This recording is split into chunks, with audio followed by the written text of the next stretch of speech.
Hello, my name is Shenelle Rattan, and I am currently a student of the UE St. Augustine campus, enrolled in the Capstone Project course.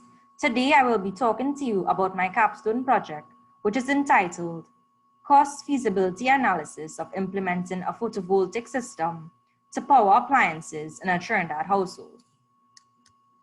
I will now give you some background info on my topic.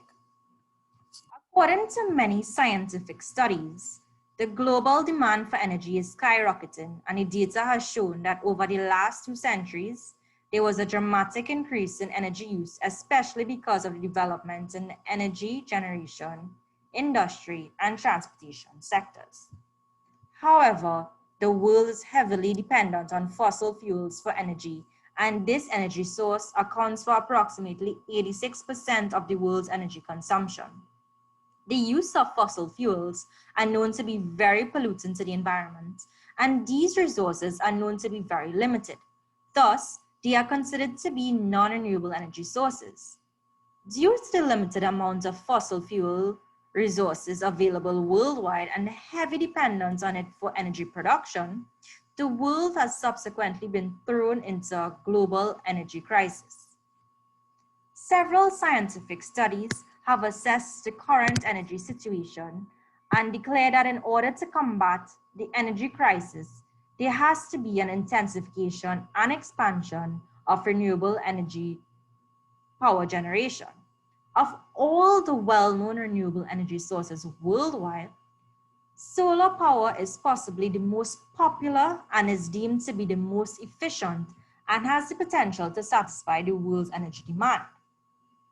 However, even though the potential for solar power is high, its costs are major deterrent, as the current initial cost of installing a PV system to harness the solar power is considered to be greater than generating energy from fossil fuels and other renewable energy sources. For the purpose of this study, the conduction of an energy audit and a cost feasibility analysis was necessary. According to Brunin 2021, a cost feasibility analysis is the process of determining whether a new venture is worth the cost and time investment. According to Diversity 2014, an energy audit is a procedure which gathers energy management data, which is then analyzed for trends and opportunities to save energy. It basically gauges the amount of energy used in the household and determines where the home is wasting energy. This leads to significant savings on electric bills. The study would follow the research question: would it be cost feasible to implement photovoltaic systems on houses in Trinidad? For the purpose of this study, 4 objectives were studied. The first one was to determine the amount of electricity that is consumed in the household over a 12-month period, to perform an energy audit to determine the amount of electricity that is consumed by appliances in the household, to determine the cost and size of a PV system needed to meet the electricity demand of appliances in the household, and lastly, to determine the payback period of implementing a PV system to power appliances in the household. 5 basic procedures was taken for the study. Firstly, the selection of a household. A home that was inhabited for a 12-month period was selected for the study. Then, electricity bills were obtained for the household for a 12-month period from the TNTech online service, which spanned from March 2020 to March 2021, and gave a benchmark value in kilowatts per hour of the average annual energy consumption in the household. An energy audit was then conducted to calculate appliance energy usage in the household. It followed 4 basic steps. Firstly, the power rating was obtained from the equipment label or user manual for each appliance. The operation time was analyzed and logged for at least a month. Then, the total energy usage for equipment per month was calculated by multiplying the wattage by the number of hours of usage. After step 1 and 2 was done, the total energy used for each appliance was tallied to give a total energy usage for a month's period. And lastly, This total energy consumption value for the month was multiplied by 12 to find for a year. After that, Trifactor was contacted and installation data was gathered. So using that information gathered from the solar company, the payback period was calculated to find the estimated time in years that it would take to recover the initial investment for the PV system. The formula that was used according to Murphy et al. 2016 was that payback period in years is equal to the cost of the system divided by the annual savings of the profits. I will now discuss the results for my study. In table 1, it is seen that the billing was obtained for a 12-month period from the TNTech online service. From this, I was able to generate the total cost per year, the daily total cost, and the average monthly cost.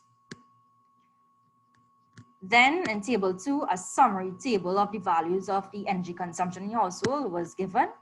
So here you can see the total energy consumed per year, which was 11,710, the total energy consumed per day, and the average energy use per billing. In table 3, it shows the energy audit, which was conducted for the appliances in the household. What was done here was that the rating in watts for each appliance was multiplied by the usage in hours per month. And when these two were multiplied, it gave the total energy used. Now this was done for each appliance in the household. And after this was done, it was tallied to give the total energy consumed per month, per year, per day, and the energy used per billing period, which was a 2-month period according to the TNTech online service, right? So this value, this 9,156, was very important in determining the payback period. Over here, in this diagram, a pie chart shows the percentage of the energy consumed by appliances as a portion of the total household energy consumed. So this value, which was obtained from the TNTech billing calculations, and this value, which was obtained when the energy audit was conducted for the appliances in the household, was used to generate this graph in Excel, which showed that 78% of the entire household energy consumption was consumed by appliances only. Table 4 shows the installation data, which was given by Trifactor. They quoted that $120,000 system was needed to cover the 9,156 kilowatt per hour energy usage for appliances and required an 8 kilowatt inverter.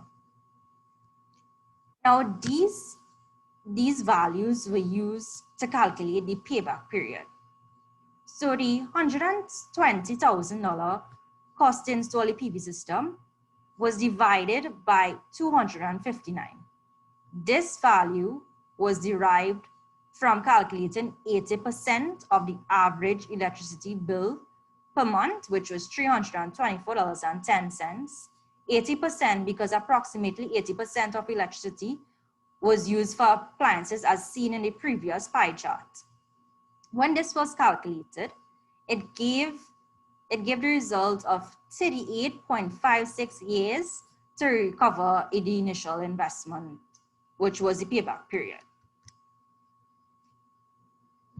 So in conclusion, according to Murphy et al. 2016, usually any system size which is below 20 kilowatts should have a payback period of about 7 years in order to be deemed feasible.